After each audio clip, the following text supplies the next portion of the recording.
the South that's crazy. He goes around protesting military funerals and all that stuff. Whenever he's in the news, I cringe. Actually, when he was here in Salt Lake City doing his business, or his family was, I had several people call the church irate and angry at us. And I just very calmly told them, listen, I no more judge you for Warren Jeff's behavior then you should judge me for this lunatic's behavior, okay? You see, when there's this hypocrisy, when there is this supposed doctrine that doesn't produce living, it affects us all as Christians.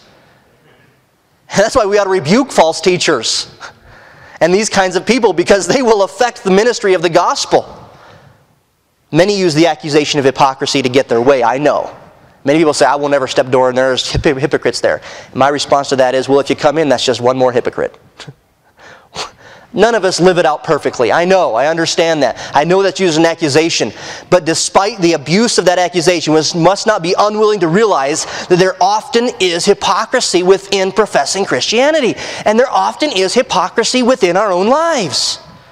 If the gospel and the word that we teach and preach and profess is beautiful as naked truth, what damage can we do to that beautiful nakedness of the gospel when we adorn that body of gospel with rags and filthy living? I speak this figuratively, of course, with the adornment aspect. I'm not talking about actually this. I'm talking about lifestyle. What does the Word of God, the doctrine of God's clothing, look like in my life? What does it look like in your life? It is of utmost importance. It is not just a matter of practice. It is a matter that connects directly to what we believe. And that's where we get into Titus chapter 2. He's addressing this. He's addressing the practice here. And now we're heading toward that balance, that discussion we started before on the legalism and licentious, the right and the left side, whatever you want to call it. And I know that we were talking about the Christian's work. And that's right there, that's difficult to fully grasp, right? The Christian's work. But listen, the Christian works because God is working in him. Sanctification is not a work of man, while justification is a work of God. You can't separate the two. Salvation is all of God. Christian growth is not my efforts that produce it. It is the work of God. Both are works of God. All of our salvation is a work of God. Our Christian growth is a work of God. Yet, whether it is justification or growth as sanctification, there is still a response expected of man. Is there not a response expected in God's work? In justification, the response expected of man is the grace of faith and repentance, right? In sanctification, the response of God's work in us is faith and obedience. And the question, is sanctification a work of God or a work of man? Isn't that a question you've probably thought of before or heard of before? Is sanctification, is Christian growth a work of God or a work of man? And the answer is yes.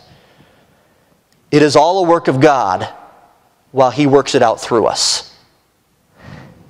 Or as Philippians 2:13 says, it is God who worketh in you, both to will and to do of His good pleasure. But the previous verse says, work out your own salvation with fear and trembling. It is us practicing, living out, working out the salvation of God as He is working through us. Understand it this way. Sanctification or Christian growth is the active working out of the practicing of our genuine salvation in good works and righteous living because and through the continual divine work of God in us. That's the way it works. Therefore, we are not saved by good works and holy living. We are not justified. We are not sanctified. We are not glorified by good works and holy living. But we are saved to good works and holy living. That's what we are intended toward. Our living then adorns the gospel. And when our motive is the honor and glory and reverence of God, it is not being done legalistically but sincerely.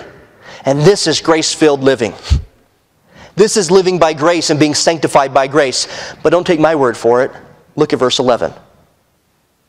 For the grace of God that bringeth salvation hath appeared to all men. Now, we've studied Romans 1 through 5, right? And if you've been through our study in Romans 1 through 5, there is no doubt that you have understood from the text, or at least it's been presented, that the salvation, the work of God in us is all of grace. And that grace is the divine favor of God. Grace is the pleasure of God. Grace is the joy of God on the soul, on the sinful soul who has come to Him in faith. That is God's grace. Now there is aspects of God's grace. There is the common grace of God. All of us experience the common grace of God. The unbelievers, the wicked, experience the common grace of God in having the sun shine upon us and the moisture and the world in which we live in.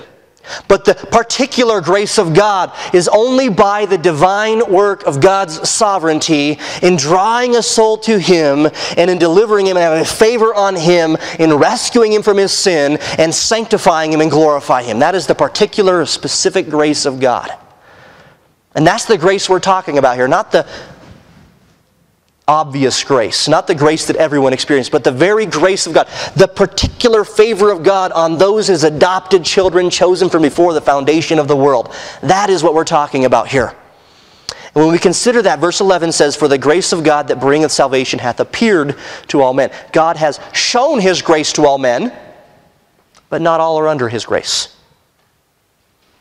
But when the grace of God dawns upon us, when by God's grace we are born again into His family, it does something in our lives. It's not just a divine favor that gets us a good holy yippee.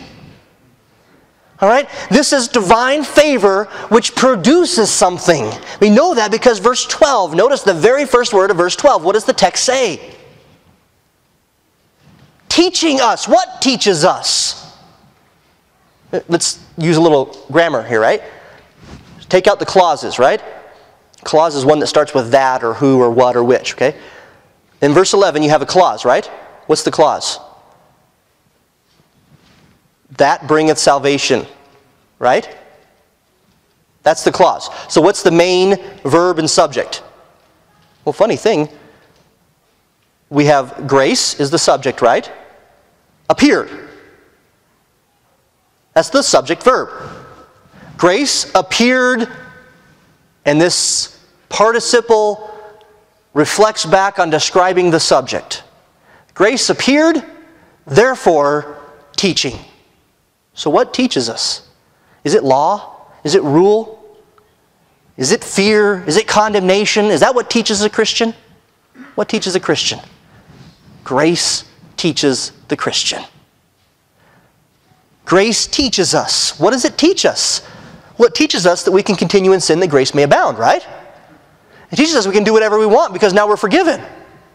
What does it teach us? Denying ungodliness and worldly lusts? Wow, that's negative, isn't it? And we just like to keep it positive. Now, that's negative. You know what? I'm glad it's negative. It's actually telling me something. There's positive as well because it says it teaches us this, and it teaches us positively to live soberly and righteously and godly in this world, this present world that is anything but full of grace. You're not going to get grace in this world. People will give you grace when it fits their agenda. But God will give you grace because it's His character and nature to give you grace. Because He can do no else but give grace. That is what He does. His loving kindness endures to all generations. The grace teaches us what we shouldn't do. The grace teaches us to deny ungodliness. Well, what is ungodliness? What is godliness? Right? Godliness, ungodliness, those are very generic terms in the original language. They're the concept of anything which does not look like God is ungodly. Anything that doesn't look like, so lying doesn't look like God because God is truth, right? Deception doesn't look like God because God is truth. Stealing doesn't look like God because God is the giver. Death does not look like God because God is life, right? Spiritual darkness and oppression does not look like God because God is light. So ungodliness is anything that does not match up to the person and character of God. So grace teaches us, obviously, if God's divine grace has come to us, that would teach us, well then we shouldn't then turn and live like The opposite of God goes back to the illustration we talked about before. The man who has given his life for you. He has sacrificed his well-being. He ran into the burning building to save you and your family. And he's covered in third-degree burns from head to toe. And he's got the scars. And he's recovering. You would not slap him around. You would not rub salt in his wounds. You would not spit upon him. You would not deny him. You would not abuse him. No, humanly speaking, because of God's image built within us, we would in turn have a tremendous respect and admiration and desire to honor and please that man, would we not? If he was thirsty, would you not want to get him a drink of water? Get it yourself, you bum. Who would say that? Nobody in their right mind would say that, right? And that's the concept here. God's divine favor has so poured out on us that how can we be taught anything but to deny that which is not God? His divine grace is poured out on us so that we may deny that which is not divine. That's what that says there. But he also says, and worldly lust. Now, what defines godliness? God, right? Who God is. What then defines worldliness? What the world is, right? Some people have a misunderstanding of this concept of worldliness. Some well-meaning people misuse the term worldly to mean anything that they disagree with. Well, that's worldly. And I don't do it, so it's worldly. There needs to be a clear understanding of the difference between that which is worldly and that which is earthy. Because there are things of this earth that is just, that's this earth. We are earthy, right? Our clothes are of this earth, right? Is there anything wrong with clothes? No. Obviously, the idea of worldly here is not talking in the sense of that which is of the earth. It's talking in the sense of something deeper than that, something bigger than that, because we're told to deny it. Like I said, many well-meaning people have gotten this mistaken, and there was heresies that were abounded early in the early church, and even still today, the concept of the aesthetic life. You know, you have to deny anything that might be of this world. You know, anything that might encounter in this world. Therefore, you should live in poverty and live in a cave, or the idea that this is where the concept of the monks came along, and hermits and all this kind of a concept. It was this mistaken idea of that which is worldly. Think of it this way. Worldly is not the same as earthly. There are things that are just a part of being humans on the earth. Athletics is not worldly. Hunting is not worldly. Clothes are not worldly in this context. Or media, TV, books, radio, computers, they're not worldly. Cars are not worldly. Sexuality and sensuality is not worldly. Worldly has to do with the philosophy, ideology, or manner of thinking about this world. So, whereas athletics is not worldly, the manner in which people worship athletics, the manner in which people might engage in it, can be very worldly. Very much opposed to God, which is heavenly. Or another example, the demeanor of those who participate in these earthly things might be worldly. Attractive, tasteful clothing is not worldly. It's not worldly to look good. Okay? But the demeanor, the ideology, the philosophy that seeks to suggest clothing tailored to lure sexually, or putting on apparel to emphasize fleshly appetites, maybe the grandiose nature of it. I'm so attractive, look at me. Those kinds of things, that is worldly in its concept. Sexuality and sensuality is not worldly. God created us that way. He created us with senses, right? He created us as sexual creatures. That's not worldly. But the ideology that promotes illicit affairs, impure thoughts, immorality, and sex outside of the bonds of marriage is very much in opposition to God's heavenly gift. And so that's the concept. It's not that these things that we participate in are sinful. It's what the ideology, the manner of thinking, the worship of it, the emphasis of it, that's what becomes worldly. So you think about this, the grace of God has taught us to deny ungodliness, to deny worldly lusts, worldly passions, that which drives us to satisfy the flesh. But it teaches us also to live soberly. That's seriously.